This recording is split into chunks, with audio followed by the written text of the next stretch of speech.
Hi hello പ്രീതാസ് വേൾഡിലേക്ക് സ്വാഗതം. എല്ലാവരും സുഖമായിരിക്കുന്നു എന്ന് കരുതുന്നു. രാവിലെ എഴുന്നേറ്റ് വന്നപ്പം തന്നെ ഒരു വാഴക്കൂമ്പിൽ നല്ല തേൻ ഇങ്ങനെ വിടർന്ന് നിൽക്കുന്നതാണ് കണ്ടത്. അങ്ങനെ ആ തേനൊക്കെ എടുത്ത് കുടിക്കുന്നതാണ് എനിക്ക് ഭയങ്കര ഇഷ്ടമാണ്. അങ്ങനെ ഞാൻ കുറച്ച് അതിൻ്റെ തേനൊക്കെ എടുത്ത് കുടിക്കുകയാണ്. ഇപ്പോൾ ആരും അങ്ങനെ എടുക്കത്തില്ലല്ലോ, വവ്വാൽ ഒക്കെ കുടിക്കുമെന്നൊക്കെ പറഞ്ഞിട്ട് ആരും ഇപ്പോൾ അങ്ങനെ ഉപയോഗിക്കത്തില്ല. പക്ഷേ എനിക്ക് ഭയങ്കര ഇഷ്ടമാണ്. അത് കഴിഞ്ഞപ്പം ചേട്ടൻ മീൻ കൊണ്ടുവന്നു. നല്ല മീൻ, നല്ല വലിയ നെത്തോലിയായിരുന്നു. അത് കണ്ടിക്കാനുള്ള തയ്യാറെടുപ്പാണ്. അങ്ങനെ അത് കണ്ടിക്കാനായിട്ട് ഞാൻ പുറത്തിറങ്ങിയപ്പോൾ നമ്മുടെ മാർക്കോ കൂട്ടൻ അവിടെ ഇരിപ്പുണ്ട്. പൂച്ചയെ ഓടിക്കുക എന്നുള്ളതാണ് മെയിൻ ഉദ്ദേശം. അവന് പച്ച മീനൊന്നും ഇഷ്ടമല്ല, പൂച്ചയെ പക്ഷേ ഇഷ്ടമല്ല. പൂച്ചയെ കണ്ടു കഴിഞ്ഞാൽ അപ്പോഴേ ഓടിക്കും. അതിന് വേണ്ടിയിട്ട് ഇങ്ങനെ നോക്കിയിരിക്കുകയാണ് പൂച്ചകളെ ഓടിക്കാൻ വേണ്ടിയിട്ട്. ഞാനങ്ങനെ മീൻ നല്ല നുള്ളി എടുക്കുകയാണ്. എനിക്ക് പിച്ചാത്തിയും കത്രികയൊന്നും വേണ്ട നെത്തോലി നുള്ളുന്നതിന്.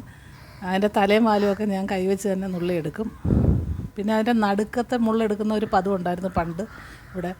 ഇപ്പം അങ്ങനെ അത് വലിയ നിർബന്ധമൊന്നുമല്ല. അതുകൊണ്ട് ഞങ്ങൾ നടുക്കത്തെ മുള്ളൊന്നും എടുക്കാറില്ല. പണ്ട് കൊച്ചു നെത്തോലിയുടെ വരെ നടുക്കലത്തെ മുള്ള് എടുത്ത് കളഞ്ഞിട്ടായിരുന്നു ഇവിടെ കറി വെക്കുന്നത്. ഇപ്പം പിന്നെ അങ്ങനെ വലിയ നിർബന്ധങ്ങളൊന്നും ഇല്ലാത്തതുകൊണ്ട് ഞങ്ങൾ ഇങ്ങനെയൊക്കെ അങ്ങനെ വെക്കും. പിന്നീട് വലിയ നെത്തോലി ആയതുകൊണ്ട് അത് രണ്ടായിട്ട് മുറിച്ച് കറി വെക്കാമെന്ന് കരുതി. എന്തായാലും ഇന്ന് പച്ചയരച്ച് വെക്കാനാണ് തീരുമാനിച്ചിരിക്കുന്നത്. പിന്നെ ഒരു 3-4 എടുത്ത് വറുക്കാനും പുരട്ടി വെക്കാമെന്ന് വിചാരിച്ച്. ബാക്കിയെല്ലാം മതിയല്ലോ നമുക്ക് കറി വെക്കാൻ. ഞങ്ങൾ 2 പേരേ ഉള്ളൂ. അപ്പോൾ അത് കറി വെക്കാമെന്നുള്ള പ്ലാനിലാണ്. തേങ്ങ അരച്ചും പുളിമുളക് അരച്ചും വെക്കുന്ന പതിവുണ്ട്. പക്ഷേ നെത്തോലി, കാരൽ, അതേപോലത്തെ ചെറിയ മീനൊക്കെ ഞങ്ങളുടെ ഇവിടെ കൊല്ലം സൈഡിലൊക്കെ എല്ലാവരും പച്ച അരച്ചാണ് വെക്കുന്നത്. പച്ച അരച്ച് വെക്കുകയെന്ന് വെച്ചാൽ തേങ്ങ പച്ച അരച്ച് വെക്കുന്നതിനാണ് പച്ച അരച്ച് വെക്കുന്നതെന്ന് പറയുന്നത്. പിന്നീട് അതിനകത്ത് മുളക് നല്ല ഉണ്ടമുളക് ഉണ്ടല്ലോ, ഉണ്ടമുളക് ഇട്ടാൽ ഏറ്റവും നല്ല ടേസ്റ്റാണ്. നല്ല മണമുള്ള ഉണ്ടമുളക് ഇടുന്നത് ഭയങ്കര ഇഷ്ടമാണ്. അതേപോലെ പച്ചമുളക് കീറിയിടുന്നതും നല്ലതാണ്. ഉണ്ടമുളകിൻ്റെ മണം ഇഷ്ടമില്ലാത്തവർക്ക് ഉണ്ടമുളക് ഇടാതിരിക്കുന്നാലും കുഴപ്പമില്ല. പച്ചമുളക് എന്നാലും 2-3 പച്ചമുളക് ഇടണം. എങ്കിലേ ആ പച്ചയരച്ച് വെക്കുന്ന കറിക്കൊരു ടേസ്റ്റ് കിട്ടത്തുള്ളൂ. പിന്നെ 3-4 മീൻ വറുക്കാൻ എടുത്ത് വെച്ചതൊക്കെ ഞാൻ പുരട്ടിയൊക്കെ വെച്ചു. പിന്നെ തേങ്ങ അരച്ച് വെക്കുന്നതിനകത്ത് നമുക്ക് തേങ്ങയുടെ കൂടെ മുളക് പൊടി, മല്ലിപ്പൊടിയൊക്കെയാണ് ഇടുന്നത്. അല്പം മഞ്ഞൾപ്പൊടിയും മുളക് പൊടി, പിന്നെ അല്പം മല്ലിപ്പൊടി ഒരുപാട് ഇടരുത്, മല്ലിപ്പൊടി കുറച്ചേ ഇടാവൂ. ഒരുപാടിട്ടാൽ മല്ലിപ്പൊടിയുടെ ചെവ വരും. അതുകൊണ്ട് മല്ലിപ്പൊടി കുറച്ചിട്ടാൽ മതി. മുളക് പൊടി ഇട്ട് പിന്നെ വാളംപുളി, നമ്മൾ കുടംപുളിയല്ല ഇടുന്നത്, വാളംപുളിയാണ് ഇടുന്നത് തേങ്ങ പച്ച അരച്ച് വെക്കുന്നതിന്. കുടംപുളി ഇടുന്നവരും ഉണ്ട് കേട്ടോ. കുടംപുളി ഇട്ടാലും നല്ല ടേസ്റ്റാണ്. പക്ഷേ വാളംപുളിയാണ് പൊതുവേ ഇടുന്നത്. പിന്നെ 2-3 കൊച്ചുള്ളി അരിഞ്ഞതും ഇട്ട് നന്നായിട്ട് അരച്ച് എടുത്താൽ മതി. നന്നായിട്ട് മിക്സിയിൽ അരച്ചെടുത്തിട്ടുണ്ട്. ഇനി അത് നന്നായിട്ട് കലക്കി വെച്ചാൽ മതി. ഒരുപാട് വെള്ളത്തിൽ കലക്കാൻ പാടില്ല, കുറച്ച് വെള്ളത്തിൽ കലക്കിയാൽ മതി.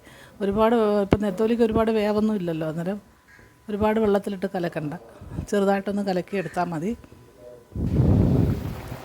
അങ്ങനെ നെത്തോലി അടുപ്പിലൊക്കെ വെച്ച് നന്നായിട്ട് തിളച്ച് വന്നിട്ടുണ്ട്. ഇനിയിപ്പോൾ അതിനകത്ത് കുറച്ച് വെളിച്ചെണ്ണയും കറിവേപ്പിലയും കൂടെ ഒക്കെ ഇട്ടാൽ മതി. പിന്നെ ഉപ്പൊക്കെ ഒന്ന് നോക്കി, ഉപ്പും പുളിയൊക്കെ ഒന്ന് നോക്കണം. അത്രയൊക്കെ ഉള്ളൂ. എളുപ്പം ആവുന്നതാണല്ലോ, നെത്തോലി ഒന്നും വെക്കാൻ വലിയ പാടൊന്നുമില്ല. കുറച്ച് വെളിച്ചെണ്ണ ഒഴിച്ച് കൊടുക്കുകയാണ്.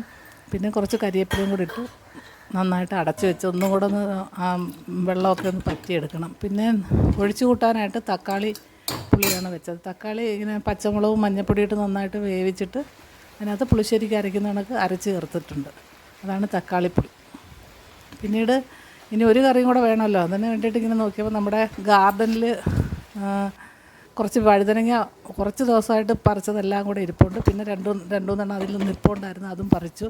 അങ്ങനെ വഴുതനങ്ങ മെഴുക്ക് പുരട്ടി വെക്കാനുള്ള തയ്യാറെടുപ്പിലാണ്. വഴുതനങ്ങ ഒരുപാട് ആൾക്കാർക്ക് ഇഷ്ടമില്ലാത്തവരുണ്ട്.